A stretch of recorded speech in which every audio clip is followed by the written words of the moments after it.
dear, I've only gone and done it, haven't I? Finally succumbed. Bought the Simon Hope Easy Arm hollowing system together with the laser.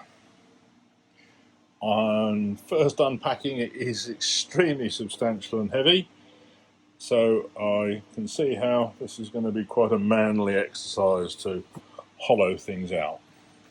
And it's good that the 19mm arms will also be able to be interchanged with my Kelton hollower system as well.